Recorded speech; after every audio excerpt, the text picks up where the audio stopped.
bien, salut à tous et bienvenue sur We'll See. Déjà, merci de nous suivre. Je vois que les vidéos plaisent et tant mieux parce qu'on essaie de partager ce qu'on vit le plus sincèrement possible. La dernière fois, je vous ai laissé sur la côte au vent. Vous voyez qu'on a passé un très bon moment. Il s'est passé quelques semaines depuis ça. Et qu'est-ce que nous avons fait? Nous sommes retournés du côté sous le vent de l'île de la Martinique.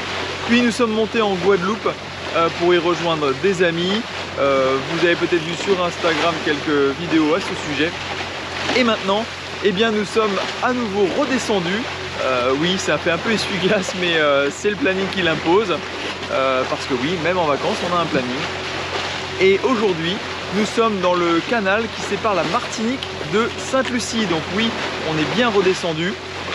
Et donc, je vais vous montrer ça. Vous voyez de ce côté-ci la Martinique avec le rocher du diamant juste là. Et de l'autre côté, Sainte-Lucie. Et ce n'est pas notre destination puisque on va poursuivre plus à droite là-bas sur Saint-Vincent et les Grenadines. Puisque oui, l'objectif de cette descente, c'est d'aller aux Grenadines, au chantier Tyrol Bay, pour aller y faire l'entretien nécessaire au bateau et en l'occurrence l'anti-fouling. Voilà. Take me home, take me on a ride. I got a good feeling about the colors lighting up your eyes. Take me home, take me to the sky. I got a good feeling. Tell me the only thing you are is mine now.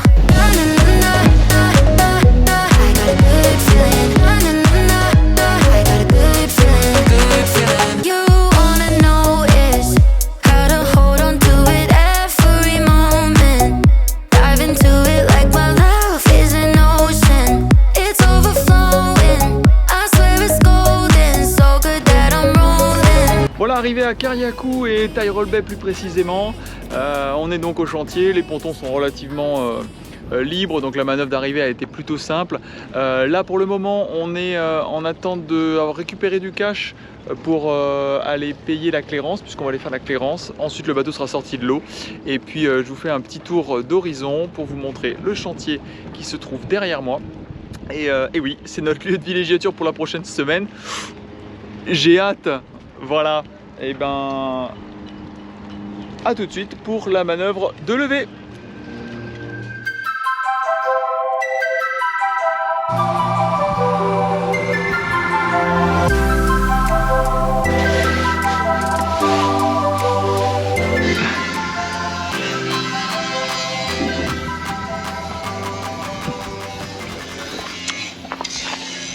Et oui, chaque sortie d'eau, c'est l'occasion de faire la vidange des sail drive bien à fond par gravité. Donc vous aviez vu dans ma vidéo sur les polissages des bicones que j'avais fait une vidange par le haut. Et là, sachant qu'il y avait le chantier de carénage à venir, et bien là je profite pour faire la vidange de l'autre sail drive et pour faire un truc vraiment bien complet des 2 litres et quelques du sail drive 50.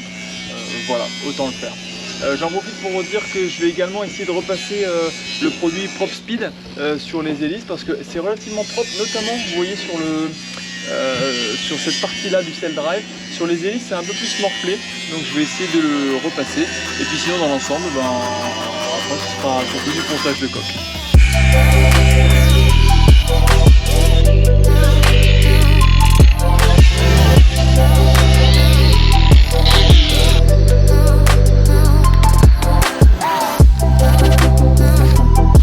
Bien, cette fois on va essayer de ne pas faire l'erreur 2 fois.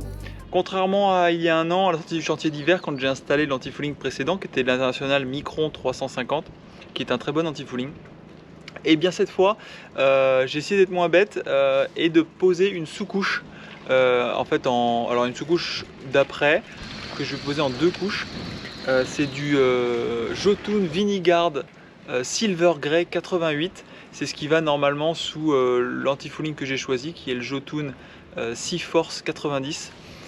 Voilà, donc c'est gris, ça se passe très bien, hein, c'est assez simple. Et voilà, donc en espérant que cette fois l'anti-fouling dure plus longtemps parce que là donc on est à un petit peu moins d'1 an. C'était pas extrêmement sale mais c'était bien parti par plaque et on a beaucoup gratté. Allez, je poursuis.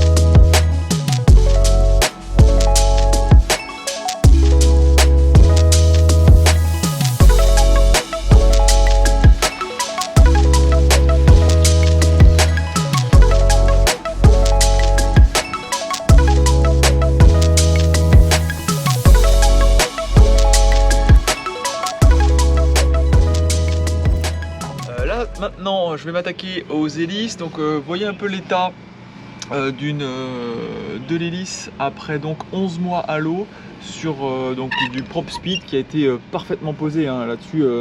Vous vous souvenez des vidéos du début du chantier où Alain, le beau-père, avait posé ça parfaitement. Donc ce qu'on peut noter, c'est que sur l'embase de Cell Drive, là ici, c'est vraiment nickel. Il n'y a vraiment rien qu'attache, c'est assez incroyable. Ce qui a plus morflé étonnamment, c'est cette partie-là. Étonnamment, c'est la partie tournante. Alors évidemment, ça peut avoir une influence. Mais en tout cas, c'est celle-là qui a le plus morflé. Donc c'est celle-là que je vais repasser en Prop Speed. Et en fait, j'ai décidé de laisser ça intact parce que ça a super bien marché.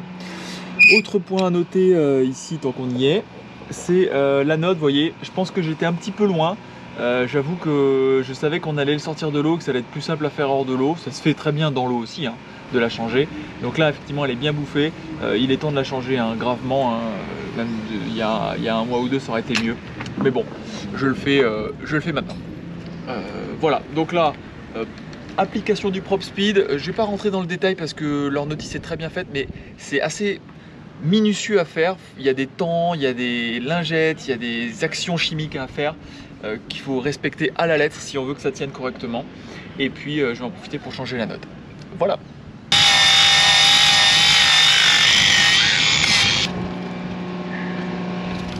Bon, voilà le résultat. Après donc un polissage au grain 80, c'est ce que préconise la doc. Hein. Donc voilà, ça rend quelque chose vraiment. Moi, je vais vous faire part de mon sentiment. Je trouve que c'est vraiment une pièce incroyable. Donc j'en avais déjà fait l'apologie quand j'avais fait le chantier, mais cette belle pièce de bronze là, voilà, Flexofold. Hein, j'ai pas du tout d'action là-dedans, mais je trouve que c'est une belle pièce. Et là, c'est encore plus joli dans cette couleur là, nature. Alors, je sais que peut-être quelques esprits chagrins me diront oui Nicolas, t'es quand même une grosse feignasse hein, parce que c'était pas compliqué d'enlever les hélices hein, puis de faire ça bien proprement. Écoute-moi bien, t'as qu'à venir le faire.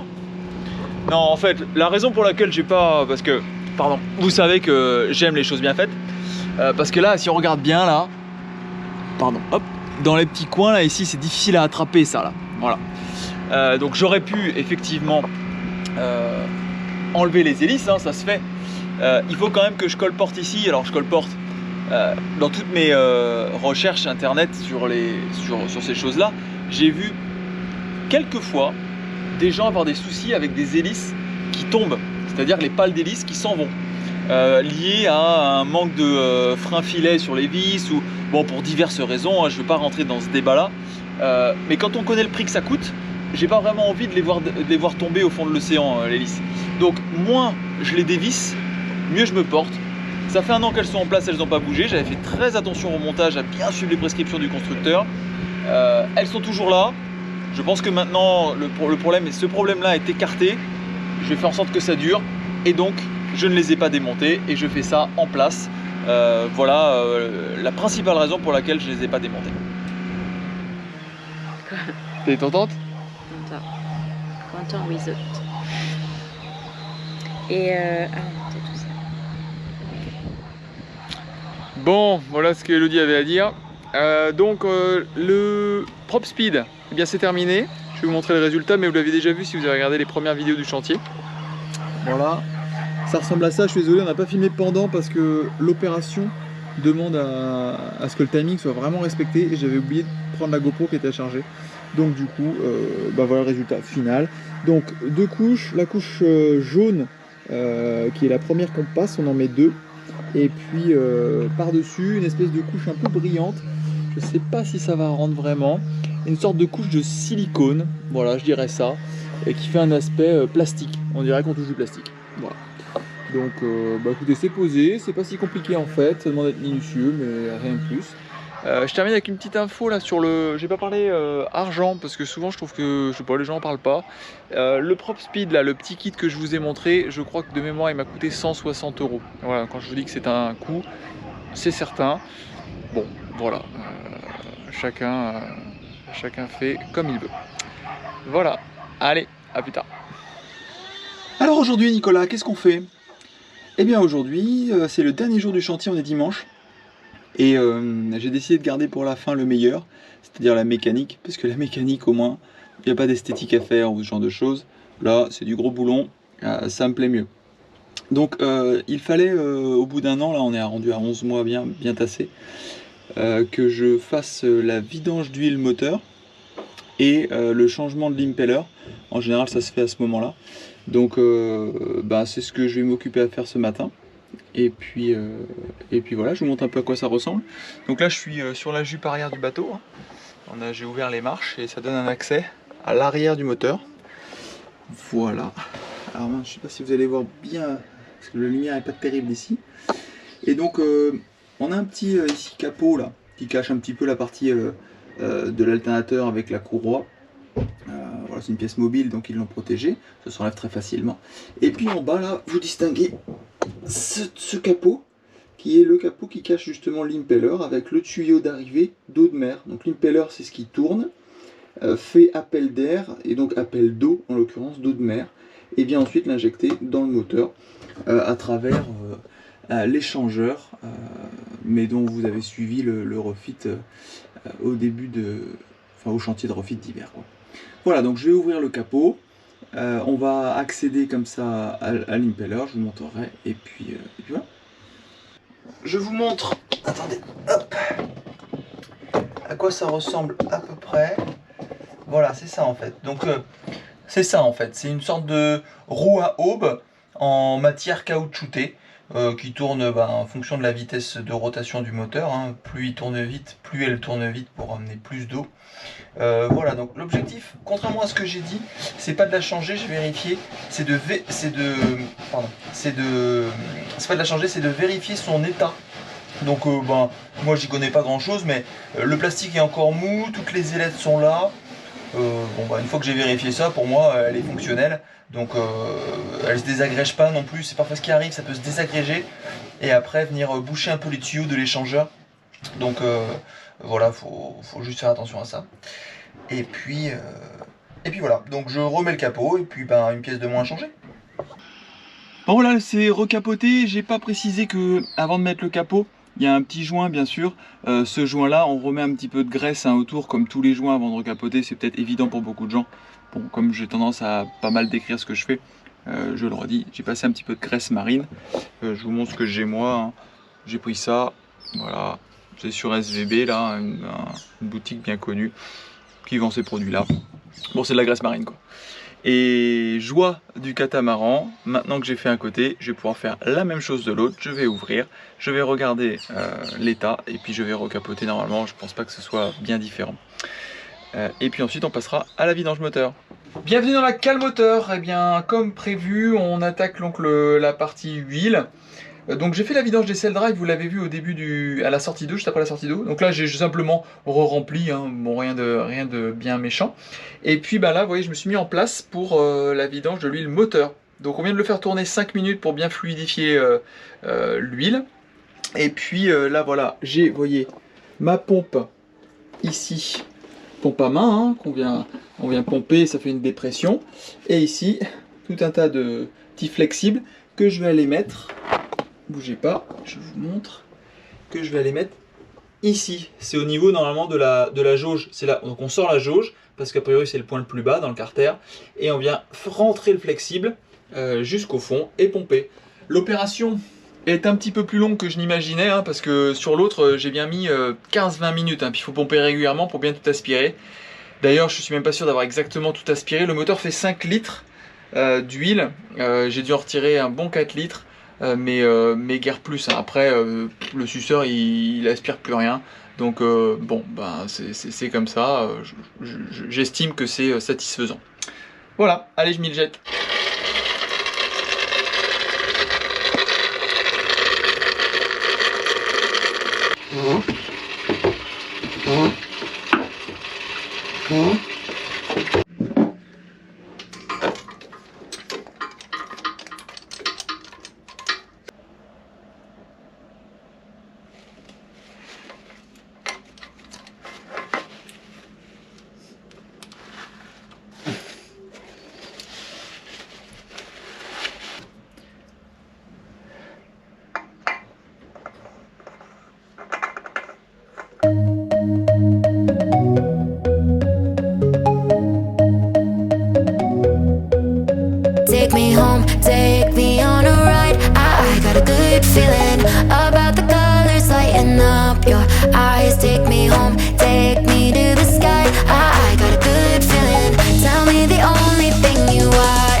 de retour en Martinique, après donc 240 nautiques effectuées aller et retour vers Cariacou.